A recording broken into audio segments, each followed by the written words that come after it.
নমস্কার বন্ধুরা, আজ সম্পূর্ণ একটি ইউনিক রেসিপি নিয়ে এসেছি, বিটের কচুরি। হ্যাঁ, ঠিকই শুনেছেন, বিটের কচুরি। ভেতরে বিটের পুর ভরা হবে এবং অনেকটা করেই পুর ভরবো, অথচ বেরোবে না। কী পদ্ধতিতে পুরটা তৈরি করছি এবং এত সুন্দর একটি কচুরি তৈরি করছি আপনাদের স্টেপ বাই স্টেপ আমি দেখিয়ে দেবো। দারুণ সুস্বাদু হয়। এই সময় বিটটা অ্যাভেলেবেল, প্লিজ একবার আপনারা এই কচুরিটা বানিয়ে দেখবেন, দারুণ খেতে হয়। প্রথমে একটা তাওয়া বসিয়ে দিয়েছি, একটু ভাজা মশলা তৈরি করে নেব। এই জন্য বড়ো চামচের 1 চামচ মৌরি দিয়ে নিলাম। হালকা ভাজবো, খুব বেশি ভাজবো না। একটু ভেজে এর সঙ্গে একটু জায়ফল নিয়ে নেব, অল্প একটু জায়ফলের টুকরো নিয়ে মৌরির সঙ্গে পেস্ট করব। এরপরে মশলাটা গুঁড়িয়ে নিয়েছি, মিক্সিতে সম্ভব নয় বলে অল্প মশলা শিলেই গুঁড়িয়ে নিয়েছি। দুটো বিট নিয়ে নিয়েছি, এই বিটগুলো খোলা ছাড়িয়ে নেব। আপনারা চাইলে একটু বেশিও নিতে পারেন, যেমন পরিমাপ অনুযায়ী করা যাবে। এবার বিটটা কুড়ে নেব, খোলা ছাড়িয়ে পুরো সম্পূর্ণ মিহি করে কুড়ে নিতে হবে। তারপরে পুরটা রেডি করব। একটা প্যানে অল্প তেল দিয়ে দিয়েছি। এরপরে বড় 1 চামচ আদা ঘষে নিয়েছি, একটু গোটা গোটা করে ঘষে আদাটা দিচ্ছি। আদাটা হালকা করে ভাজবো, সম্পূর্ণ নিরামিষ হবে। এরপরে যে বিটটা কুড়ে রেখেছি সেটাও দিয়ে নিলাম। একটু হালকা করে এটা ফেলে দিচ্ছি, আটকে গেছে থালায়। খুব কালারফুল হয় আর খেতে কিন্তু অসাধারণ লাগে। আর সাথে যে ভাজা মশলাটা দিয়েছি এটার জন্য আরও টেস্টটা সুন্দর হয়। জায়ফলটা আপনারা প্লিজ একটু দেবেন, আর মৌরি দেবেন। জায়ফলটা দিলে খুব ভালো লাগে। একটু নেড়ে চেড়ে ভাজবো, একটু সেদ্ধ হতে টাইম লাগে তো একটু ঢাকা দিয়ে দিয়ে ভাজছি। মোটামুটি 5-7 মিনিট ভাজার পরে হয়ে এসছে। এরপরে অন্যান্য উপকরণগুলো দেবো,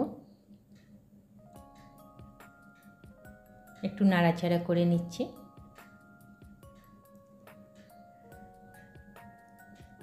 এখানে নুন, মিষ্টি আর একটু চিলি ফ্লেক্স দিয়ে দিচ্ছি। অল্পই চিনি দিয়েছি আর একটু নুন দিয়েছি আর একটু চিলি ফ্লেক্স, লঙ্কার গুঁড়ো, যা কিছু দেওয়া যেতে পারে। এটা আপনারা স্বাদটা আপনাদের ইচ্ছে মতন দিতে পারেন। কচুরিতে একটু মিষ্টি হলে ভালো হয় বলে একটু মিষ্টি দিলাম। এরপরে বাইন্ডিং আসার জন্যে একটু ছাতুর পুর দেবো। ছাতুর পুর দিলে খুব সুন্দর বাইন্ডিং আসে আর বেরিয়েও যায় না। বড় চামচের 1 চামচ ছাতুর পুর দিলাম। আপনাদের যদি একটু বেশি বিট থাকে তাহলে আর একটু বেশি ছাতুর পুর দেবেন। ছাতুর পুর দিলে একদম সুন্দর গোল গোল বাইন্ডিংটাও করা যায় পুরগুলো, এবং একদম বেরোয় না। দেখুন পুরো মিশিয়ে দিয়েছি। এরপরে যে ভাজা মশলাটা করে রেখেছিলাম, মৌরি আর জায়ফলের গুঁড়োটা, সেটাও ভালো করে মিশিয়ে নিচ্ছি। এভাবে করে তৈরি করে শুকিয়ে নেব, দিয়ে এগুলোকে গোল গোল পুরের মতন করে রাখবো। যত বেশি পুর দেওয়া যাবে ততই কচুরিটা খেতে ভালো হবে। যা দুর্দান্ত গন্ধ বেরিয়েছে জায়ফলের জন্যে, কচুরিতে আরও দারুণ লাগে। ছাতুর পুর বেশি হলে বেশিও দিতে পারেন, যদি মনে হয় আর একটু বেশি লাগবে। আমার এতেই হয়ে গেছে 1 চামচে। দেখুন এবার এগুলো একটু ঠান্ডা করে গোল গোল করে নেব। ময়দাটা মাখতে হবে, দেখাচ্ছি। এখানে 1.5 কাপ ময়দা আর 1.5 কাপ আটা নিয়ে নিয়েছি। এবার 1 চামচ জোয়ান দিয়ে দিচ্ছি। আপনারা পুরো আটা দিয়েও করতে পারেন, বা যদি ময়দা দিয়ে চান ময়দা দিয়েও করতে পারেন। জোয়ানটা মিশিয়ে নেব। এবার একটু ময়ানের জন্য একটু সাদা তেল দিলাম। আপনারা ঘি বা ডালদাও দিতে পারেন।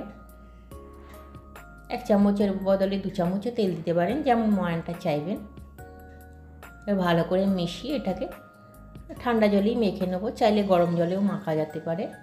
এই দেখুন এইভাবে জিনিসটা থেসে থেসে মিনিট 10 রেখে দিতে হবে, তাহলে ভালো করে বসে যাবে। একটু বেশি করে থেসে নিন, খুব ভালো বসে যায়। এরপরে লুচির সাইজে কেটে নেবো লেচি, যতগুলো তৈরি হবে। এই যে আমার পুরগুলো রেডি হয়ে গেছে, পুরো হজমিগুলির মতন দেখতে লাগছে। লুচির মতন প্রথমে বেলে নেব, তারপরে পুরটা ভরবো, ভরে অপোজিট দিকটা বেলবো। এই যে পুরটা ভরে নিলাম বেশি করে, তারপরে মুড়িয়ে এটাকে উল্টে দিয়ে অপোজিট দিকটা বেলবো, তাহলে খুব টেনে বেলা যাবে আর একটুও বেরোবে না। উল্টে নিলাম, দিয়ে এবার দেখুন কেমন টেনে টেনে বেলছি, একটুও বেরোবে না। কতটা পুর ভেতরে সুন্দরভাবে ঢুকে গেছে। এরকম থিকনেসটা আসবে। তেল বসিয়ে দিয়েছি, তেলটা গরম করে তারপরে এটা ছেড়ে দিচ্ছি। ওপরে একটু তেল দিয়ে দিচ্ছি, তাহলে ওপরটাও ভাজা হবে। গরম তেলটা দিয়ে একটু ফুলবে, যেহেতু বিটের পুর বলে ফুলবে কম। বিটের পুর একটু ভারী হয় তো, একদম লুচির মতন ফুলবে না, কিন্তু খুব সুন্দর জিনিসটা সেট হবে। দু পিঠই খুব সুন্দর লাল করে ভাজা হবে। দেখুন কি সুন্দর দেখতে লাগছে। এইভাবে ব্রাউন করে ভাজতে হবে। তুলে নিয়েছি, আর একটা ভেজে দেখাচ্ছি। একইভাবে বেলে একইভাবে ভাজছি।